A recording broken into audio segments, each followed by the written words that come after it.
that the Lord has made. I will rejoice and be glad in it. This is the day that the Lord has made. I will rejoice and be glad in it.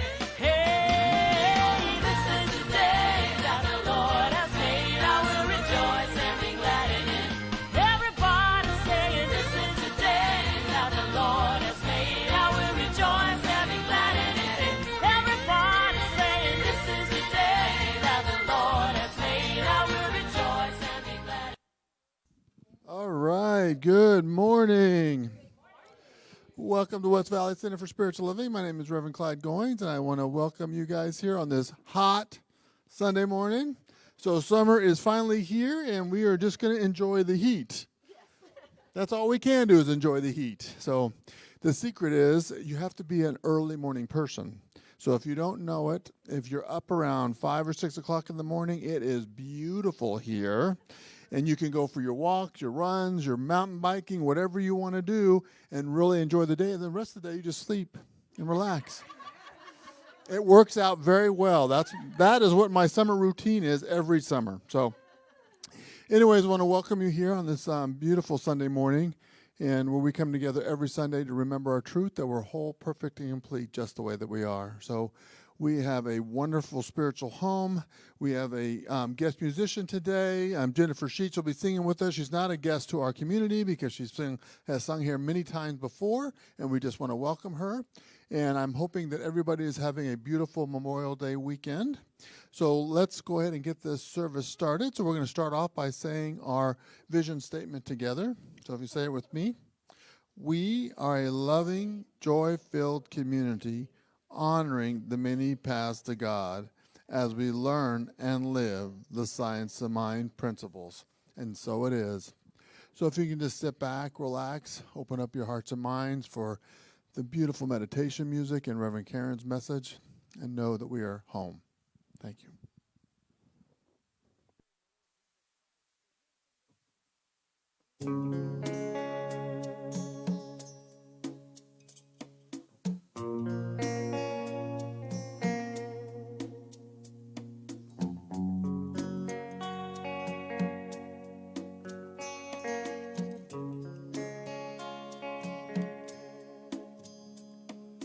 I will make a quiet place within my heart. I will wait upon the Lord, wait upon the Lord. Be still, my soul, be still. Be still, my soul, be still. Be still and know.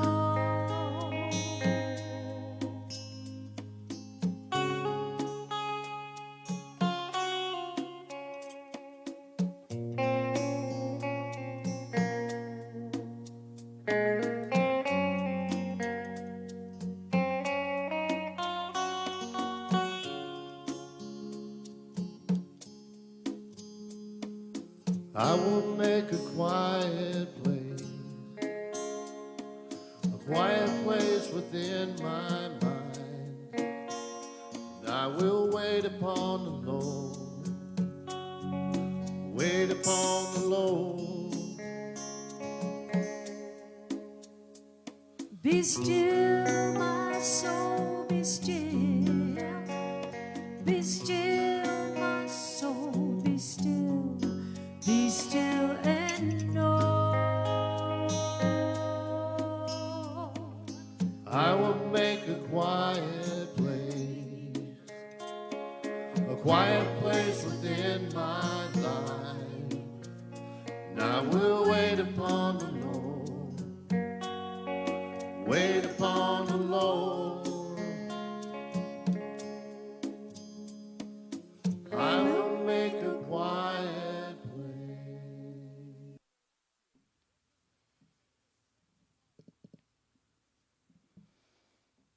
A quiet place.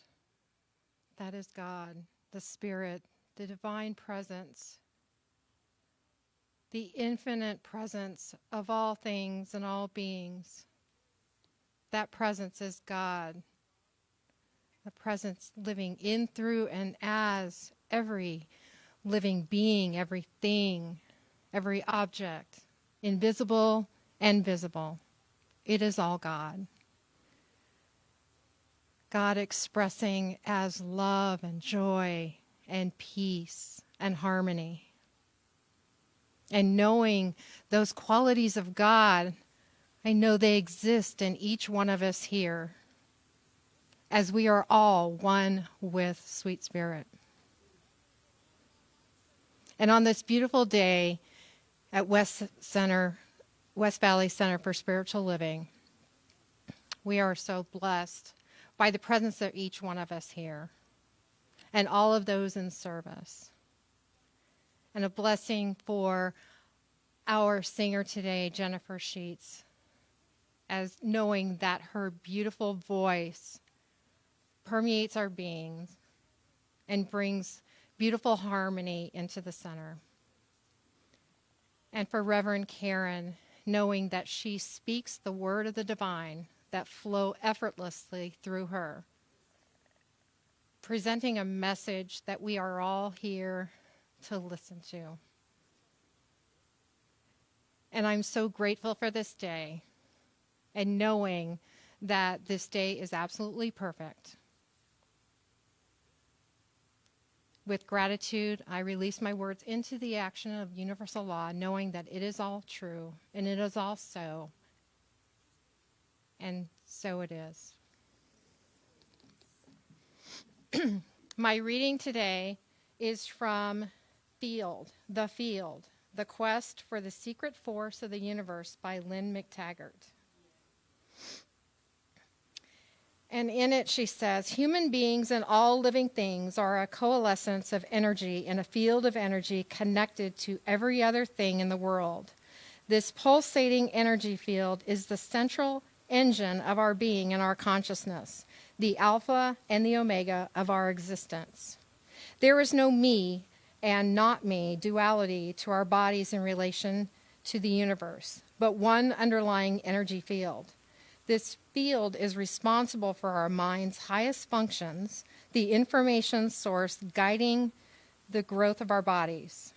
It is our brain, our heart, our memory indeed, a blueprint of the world for all time. The field is the force, rather than germs or genes, that finally determines whether we are healthy or ill, the force which must be tapped into in order to heal. We are attached and engaged, indivisible from our world, and our only fundamental truth is our relationship with it. The field, as Einstein once succinctly put it, is the only reality. Let's take a moment to contemplate those thoughts.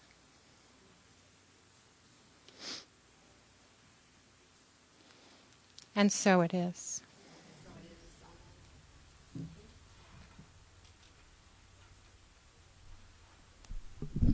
Good morning. It's so nice to see you all. 1, 2, 1, 2, 3. If you wiggle a little.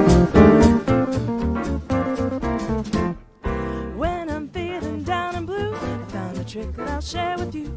I can choose a better way with every little thought I think.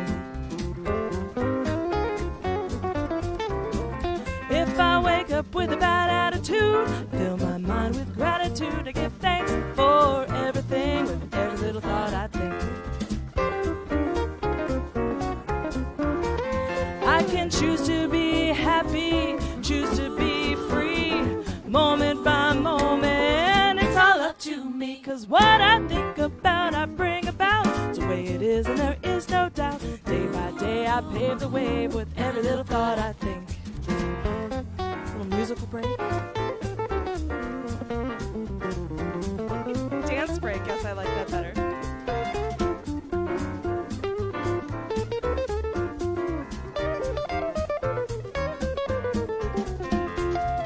What you thinking? What you thinking? What you thinking? What you thinking? What you thinking? What you thinking? What you're thinking? Well, when I'm feeling down and blue, I found a trick that I'll share with you. I can choose a better way with every little thought I think.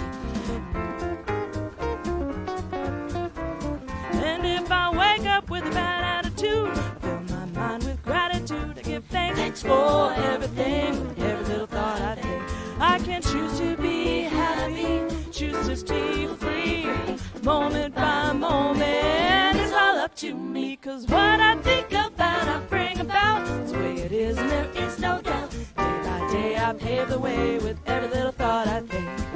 Day by day, I pave the way with every little thought I think. Day by day, I pave the way with every little thought I think. What you thinking? What you thinking? What you thinking? What you thinking? You gotta watch. What you thinking? What you thinking? You gotta watch your thinking. Watch your thinking. Thanks. That was fun. How did she do that? Whoa, those were a lot of words really close together. Well, I kind of do that too, don't I? Good morning. Good morning. Good morning. Welcome, everybody. Good to see you. I'm very happy to. Actually, it's a holiday and it was pretty empty in here. There was a pretty big echo about 7 minutes ago. So it's lovely to see some extra people have joined us. Some of our beautiful friends are here today. And I agree with Reverend Clyde that it is Memorial Day weekend. So happy 3-day weekend if you're. Oh, happy holiday at any rate. And it is also the prestigious time where we honor the memory of those who have passed, and especially our veterans. So if you have served in the military in any way, please stand and let us honor you right now. I'm always surprised, always somebody new. Thank you so much for your service. We appreciate having you here today, and what a treasured opportunity just to honor our loved ones who have passed also. So I'm talking about something today that reading was amazing. Leave me the name of that book. I'm not sure I have it in my library or not. I recognize Lynn, but need to check more into that. I'm thinking, glad I didn't have that book before I did all my research, or my talk would be really long today. And the music, the choice of the music was just exquisitely, everything is woven together. I even sort of dressed like the period you were singing from, I think. So, yeah, one mind. There's only one mind. And I'm talking about that one mind today. I'm talking about the infinite intelligence in the universe. That intelligence that has created all of life. And it is an energy that Dr. Holmes in this teaching and in all of metaphysics, we talk about the power and the presence of God. And we speak in almost every religion speaks of spirit in these terms of the omnis, omnipresent, always present, everywhere at all times. There's no place where God is missing or absent. There's no place where God is not. I've actually heard Holmes say that. Well, not in person, but I read a lecture he gave where I heard that. And so we know that there's some intelligence that allows all of life to thrive. So even now, as I'm thinking about what I want to say next, and while I'm looking and engaging with people, there's stuff that's happening in my physical body that's miraculous, right? My heart's pumping and circulating the blood through my body, and my eyes know how to blink, and my lungs are breathing, and there's just there's this functioning going on in the structure of our human bodies that we don't even think about. And yet, it is such a beautiful example of the intelligence, the energy that keeps the earth spinning on its axis and all of those things. Here's a quote I found from the Essential Ernest. So it's the words of Dr. Ernest Holmes. He, by the way, is the founder of this teaching. And this was a powerful, short, to the point quote that really got my attention. Holmes said, treatment, he's speaking of affirmative prayer, treatment is an intelligent energy in the invisible world. It is an actual force now consciously directed. So treatment is it's a process of 5 steps to affirmative prayer that we teach in all our classes, and we talk about it all the time. But it is a way that we tap into that power that is greater than we are, so we can do as he has said so beautifully here. We can consciously direct that power in ways that would resolve whatever it is that we're requesting the prayer for, that were the purpose for the prayer itself. So we have thoughts first. We have a thought. And I have a thought that I want to move my hand, and there's some kind of activity in that intelligent energy that then allows me to reach out or to grasp, to use my thumb and my fingers to grasp something. Everything begins with that first thought. When we speak then about intentionally directing that energy, we're talking about the way that we use it. But what I want to speak what I want to address today is not so much about prayer as it is about that power. That's what I want to talk about today, is that power, that intelligence, that energy. So the great thinkers of the ages have all agreed. I love that statement. I think it was Lynn Taggart that was saying it, where she was quoting Einstein in talking about that power that we understand is there. Something in us senses it, and that we have to realize it's a power that is greater than we are, and yet everything about us is made in the image and likeness of that power. So in the same way that we have that divine DNA in us, that sort of, the best way I think of it is that there's an instinct in my physical body that knows how to heal what ails me. Right? And so if I go to the doctor is then looking for ways to help me align to that natural healing ability in my very own body. So that's that energy that we want to tap into. It's an energy that's greater than ours. When I realize that, when I speak the powerful words of prayer, I'm looking to sort of change my mind about something I haven't thought about in a lofty enough way.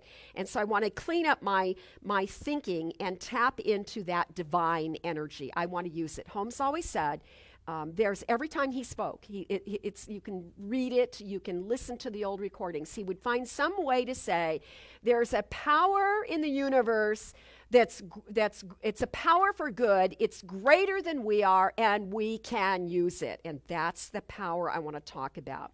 He also talked about a presence. The presence is something that we commune with. We say love and law, and so we're talking about presence and power. And power is what we're focusing on today. The power itself is a creative intelligence that is indeed a force. It's fluid, it's alive, it's available, and it's always active. And there is indeed something about us that kind of knows that. We have an instinct to know it. If I can look at a gorgeous oak tree out on a hill. I love the way the oaks grow wild in the central coast of California, and you're driving through the hills, and they look, they're only green for like 15 minutes, and then they turn this brownish color, but they're so beautiful with a random sprouting oak tree, spreading oak tree. You know how the branches just are so beautiful, and they're massive. And so there's something miraculous and mighty about gazing at an oak tree. And at the same time, we can have our attention diverted to a delicate little butterfly that might just be moving through the air. And we can see the same miraculous, powerful nature in the butterfly that we can see in the oak tree. And there's something in us that can make that connection. In the very same way that a storm, I love the monsoons here. What a treat. The power in a thunderstorm, the thunder, you can feel the thunder rumbling in your body. And the lightning, you can feel the power of the lightning, and if it strikes somewhere near, you can feel it, you can smell it. And at the very same time, we can compare it to the way a tiny little firefly has this miraculous way that it uses the same intelligent energy to light up the sky and amuse us in such a beautiful way.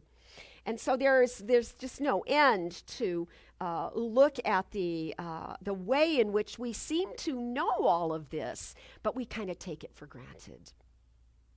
Now, when a group of heady intellectuals get together, they speak in terms of, in sort of a Thomas Troward-esque language that sometimes goes right over my head. But it's all about the objective and the subjective and how the conscious, there's this objective intellectual faculty. It's our consciousness and the way that we choose, but we choose from that subjective, the field that you were talking about, Miss Kay. And here's how Dr. Holmes did his heady intellectual discussion on it from the book Love and Law. We all have a separate objective intellectual faculty. That sounds pretty intellectual, doesn't it? But at the bottom of this, underneath all of this, there is one subjectivity in the universe, and we all use it. Even the vegetables use it. We are rooted in one soil and one air, one soil and one air. It's one, he's speaking about this divine, unformed substance. It's unformed until we direct it. And it is an intelligent energy. So when he's talking about, I'm not even going to try and explain it. I'll just end up repeating myself. I already said it once. But what he's saying really is this: the soil and the air and the rain and the sunshine, they all come together, and there's this universal subjectivity that it's all of it is subjected to the way that we choose to use it. We sort of objectify it, but it is that which supports all of life. All possibilities lie in that malleable subjective law, we call it sometimes. Now, the more we learn about it, you don't have to learn the languaging, and similar to the way I seem to have skipped that lesson. But we want to understand it, because as we understand things, we can embody them in our daily living in a much better way. I try to tell you some variation of this every Sunday when we're together. The more we understand things, see, that's what the spiritual path is, I believe. It's understanding the spiritual principles in the same way we strive to understand the physical laws that we encounter, like the physiological workings of the body and stuff, not like the government laws. Although that would be a whole other discussion, wouldn't it? But I just noticed personally that the deeper I dive, the more I recognize my own connectedness to all of life.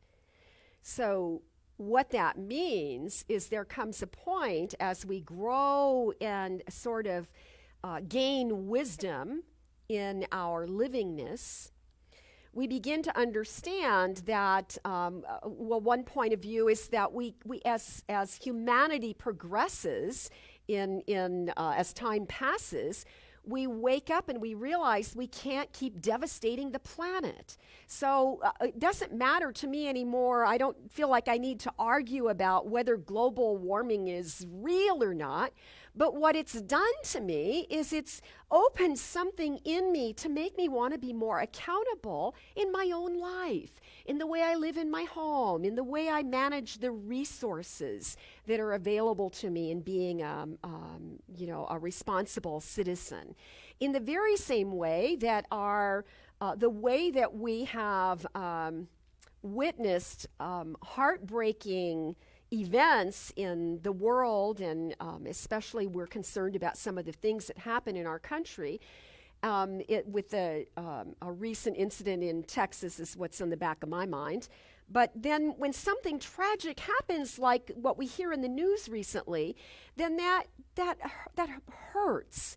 there feels like there's something heavy that it impacts us in such a way. And I would say that pain and that sadness that we feel is the way that these tragic events sort of tear us open, but that opening then allows for a greater expression of compassion.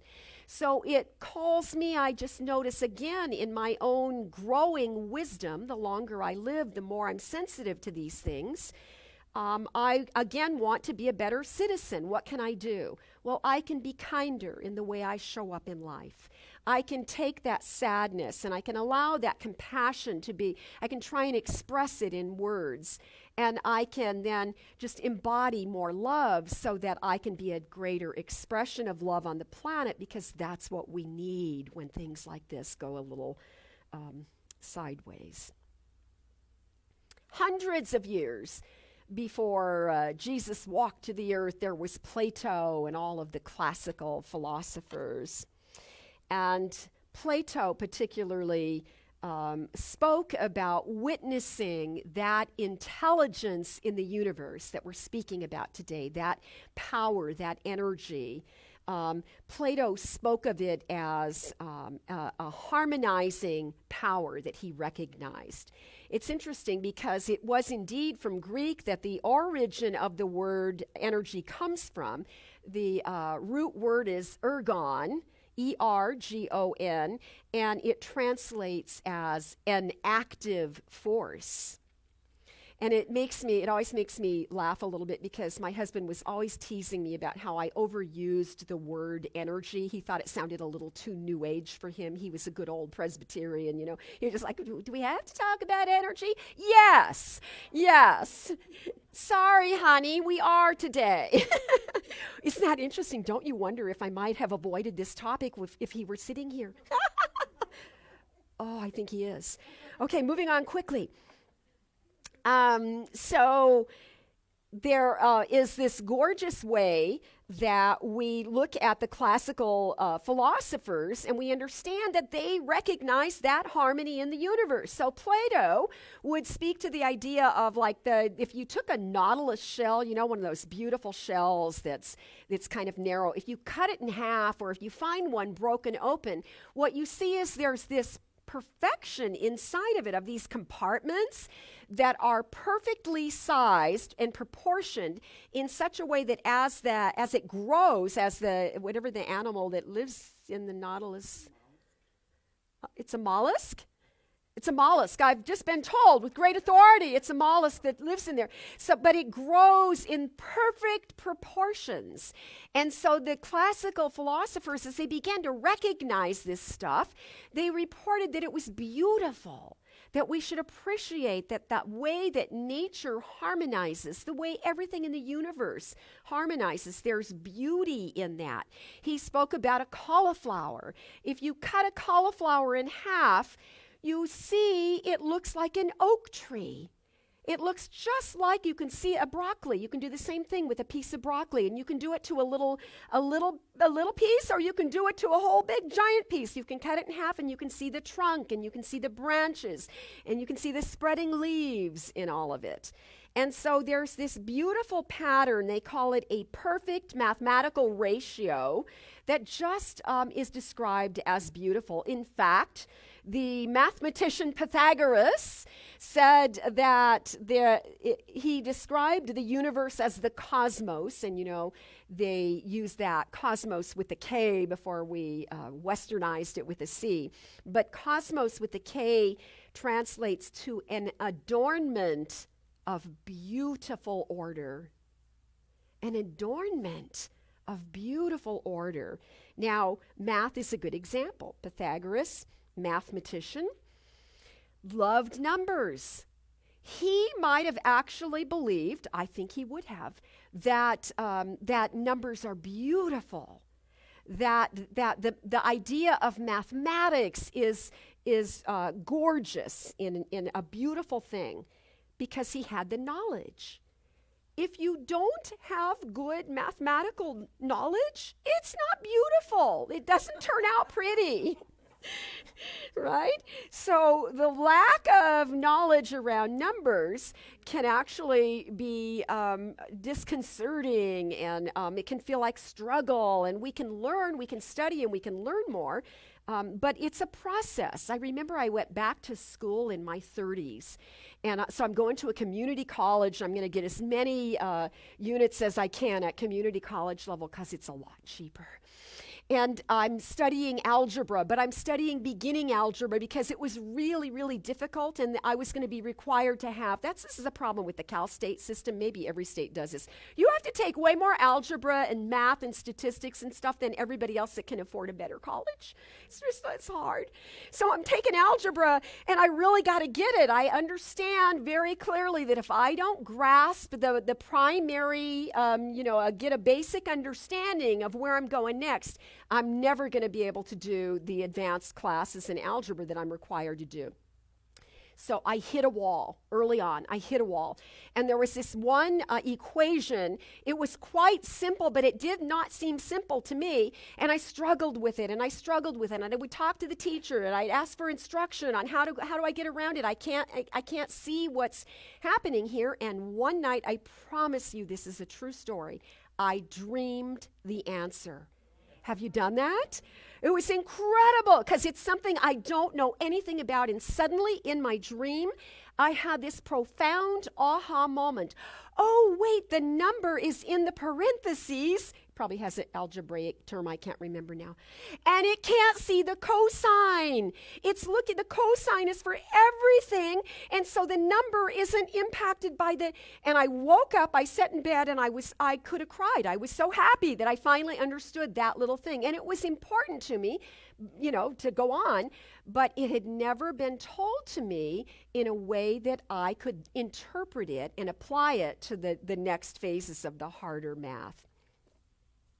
Dr. Holmes worded it this way. This is a great quote from Ernest Holmes. God does not punish the mathematician who fails to obtain the right answer, but the thought of the unsolved problem punishes until he or she applies the right principle.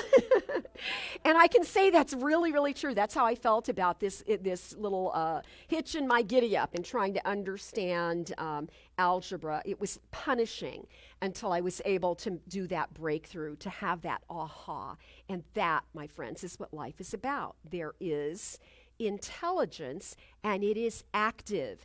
It is actively working all the time, and our job is to get in the groove of it. I've been reading this wonderful woman. She's a Native American expert on moss. I believe she is the foremost, most well-known and well-respected moss experts in the world. It also has a name I don't know, or I don't really mind. Another intellectual thing. But she's so great. Her name is Robin Wall Kimmerer. And she has this, she's from the Onondaga tribe in upstate New York. And she knows so much about moss, but she's given her whole life to studying moss, some of the tiniest things you could, the tiniest thing you could dedicate your life to learning about, probably. And she finds, as I'm reading her, and I have more than one of her books, but she finds that the answers to all of life's riddles are in the moss. And so moss, think about what moss is. It's that green, soft, it's a turf that covers the forest floor. It grows happily near a stream. It likes the moisture, but it grows here in the desert as well. It can grow anywhere, and moss apparently is a really huge help in restoring soil, in this process of restoring soil, because that's what moss does. So picture moss on the forest floor, and it traps any wind-blown soil. So other dirt is blowing, dirt is blowing across and it's just like your carpeting. It's just like you vacuum, and then you look in I like the container. I don't like the bag. You can't see the stuff. I want to see it. You vacuum, and you look, and I pull out my plastic container, and it's like, what? All of that was here. It just gives you a whole new Makes you like tile better. But so the moss is just like the carpeting. It catches everything. And in terms of what the moss grabs is like it takes that windblown soil, little tiny fragments of leaves, has dead bugs in it and spores, and all of that collects at the base of the moss, and it gradually builds up soil over time. That's why sometimes when I lived in on the island of Java in Indonesia, I took a trip to visit the temple Borobudur. And I loved the temple Borobudur because they thought it was just a mountain, but what they didn't realize was it was covered under centuries of dirt and dust and I don't know about, probably moss because it's jungly there. and somebody discovered it. It had been missing for hundreds of years, and then they uncovered it, and they were able to restore the architecture to where it looks. It's really an incredible temple to visit. So what happens with the moss down there at the roots of it is that there's all this decaying organic matter, stuff that dies and falls apart and mixes with the dirt. This minuscule life is supported by all of those things that become nutrients for the life that's going to spring out of the moss and that which supports the moss. So I don't know what a protozoa is. I knew if I looked up all this stuff, the talk would just be so freaking boring. But here's what, hopefully I'm giving you the interesting parts, right? So she says that they took a 1 gram of moss. So imagine you're picking up a clump of moss, and they use moss for everything. And the indigenous people really knew how to use it in a medicinal way. You pick up what they say is a gram of moss would fit in the palm of your hand, and it would be a little puff of green, grassy looking, mossy, soft stuff that would be about the size of a small muffin. Not one of those big ones. It's a small muffin. It's just a little bit of moss, 1 gram in weight. In 1 gram of moss, they process it and they come up with these numbers.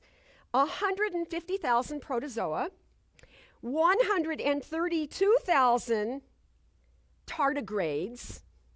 Tardigrades, do you know what a tardigrade is? I was so sorry, I looked it up. It was really scary looking. They're like 8-legged little microscopic bugs that you can't see. They're transparent, so you cannot see them with the naked eye.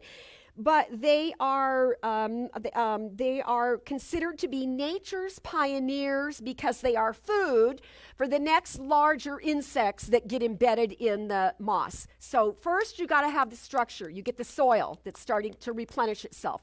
You get the protozoas. You get the tardigrades. Then you get these springtails. Some of you might know what a springtail is. It's a little bitty insect. And there are 3,000 springtails in one little piece of moss, just little bitty insects, you can barely see them. And then there's 500 nematodes. Do you know what a nematode is? It's a worm. And you know how important worms are. If you look at the way the earthworm eats the dirt and processes it, so it's important. We need those tiny worms. It has, this is where it gets a little creepy to me, 400 mites and 200 fly larvae. In one little handful of moss. I don't want to hold it no more. And yet, every part of that is necessary for the work that the moss does in keeping the planet thriving. Do you know those tardigrades? They don't even call them an insect. They're just an 8-legged microscopic something that's organism. They called it an organism. Do you know that they can survive volcanic heat and they can live in Antarctica? They are an important source of life on the planet. So we can have an opinion about how creepy they all look under the microscope, but they are an ecosystem. Get it? That moss is its very own little world, and that's why Robin Wall Kimmerer could study it all her life and get all this wisdom about life. And so can we. We don't have to do that. We can read these sweet little things and take in these facts. But here's what I want to say this morning is that when Plato then said that there's beauty in the way all of life harmonizes itself together, do you see that? Every part needs every other part. It doesn't work any other way. So in the same way that it's like a whole world in the moss, now imagine that you're walking through a rainforest. Now that ecosystem is going to be replicated. We will be able to see the same patterns in the forest. So we're in the rainforest now. Let's say we're walking through the rainforest, and even when it's not raining, something in the rainforest is always raining down. Little pieces of dead leaves, of flowers that have dried up, of bugs that are. There's a constant raining of little tiny particles that are falling from the top of the canopy down to the forest floor, doing the same thing as the moss, but in a much larger scale.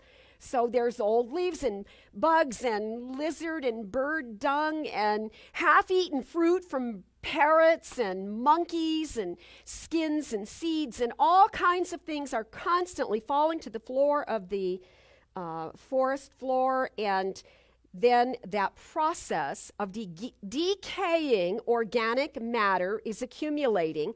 And you know what's happening in all of that? There is a transference of energy.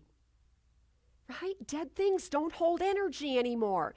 They turn into compost, so that the living force comes out of what has decayed and begins to sustain other life. There is an intelligence at work at the heart of all of it, something active, something alive, something powerful, and we are witnessing this web of reciprocity that exists everywhere in life. So let's talk about us. Do we dare? Let's personalize all of this. Let's humanize it.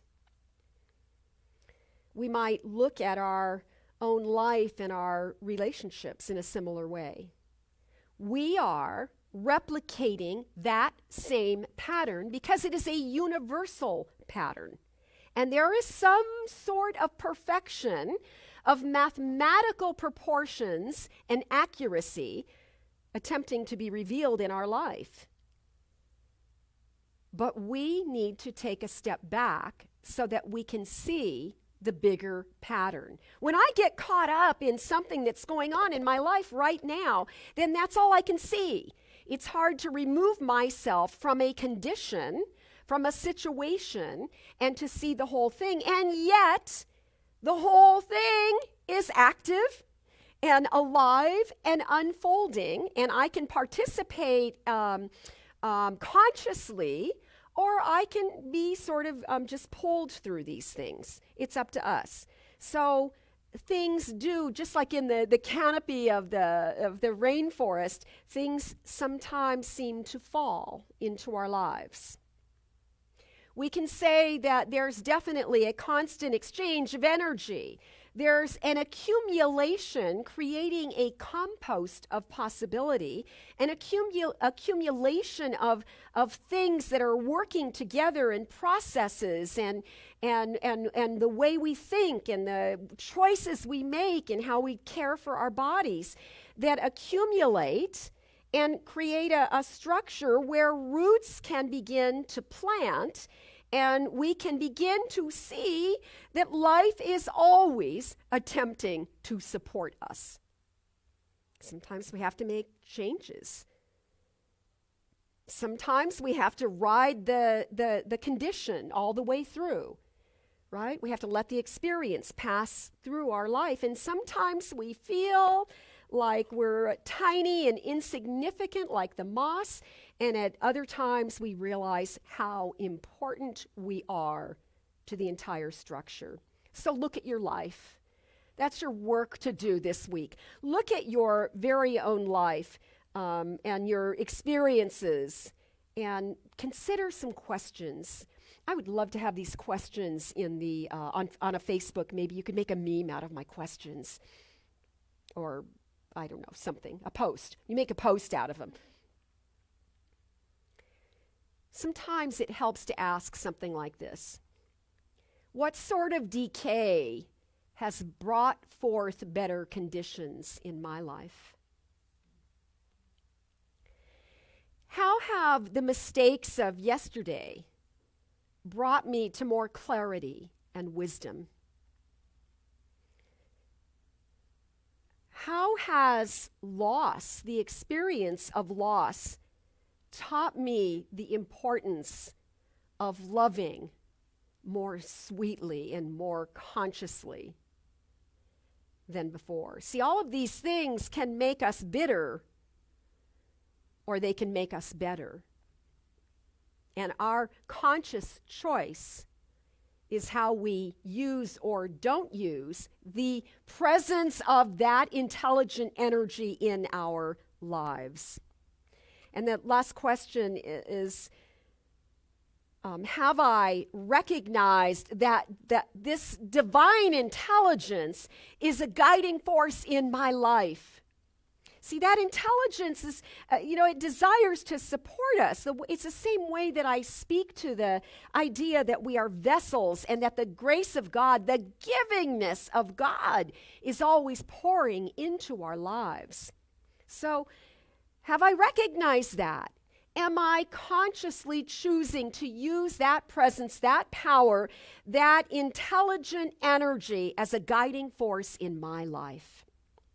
I hope you say yes. See, I know for me, I want my past experiences to be the compost for my healthier future. And when I say health, I don't just mean in physical body, I mean in every way. In every way. Our finances, our relationships, our relationship with all the situations and the neighbors in your neighborhood and the things that happen in the news, all of it, because all of it is energy. There is intelligence in all of it. Remember a few decades ago when Carolyn Mace was popular, and she wrote a book called, I think it was one of her first published books, first I knew of, Energy Anatomy. Most of us old people have that. Those of us who've been playing in this field for a while have that book in our library. Energy Anatomy, and she was talking about the way our human energy system is connected to this dynamic, energetic, divine power, and in the way that we use that or can use that for healing. And then we looked deeper at quantum physics, the idea of quantum physics. I love that Einstein quote. And we begin to understand that our physical bodies vibrate at certain frequencies, and that the higher our vibration, the healthier our bodies are. And so I just want to remind us again that those God thoughts are of the highest vibration.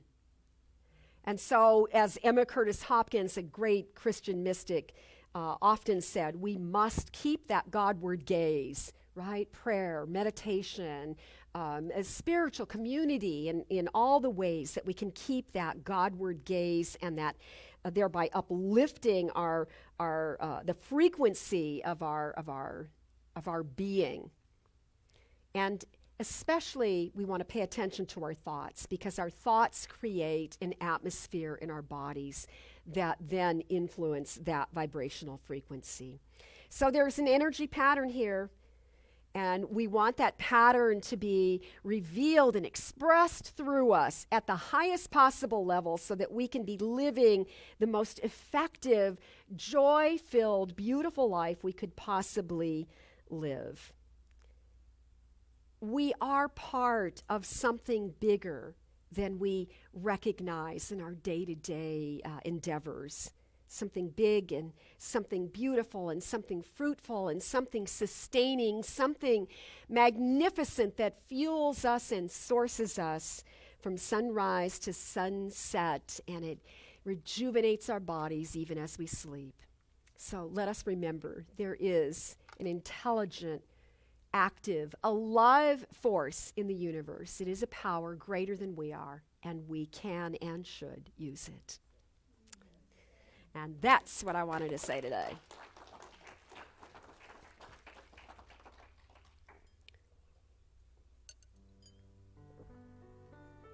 I think we should use it right now. I hear agreement. Yay.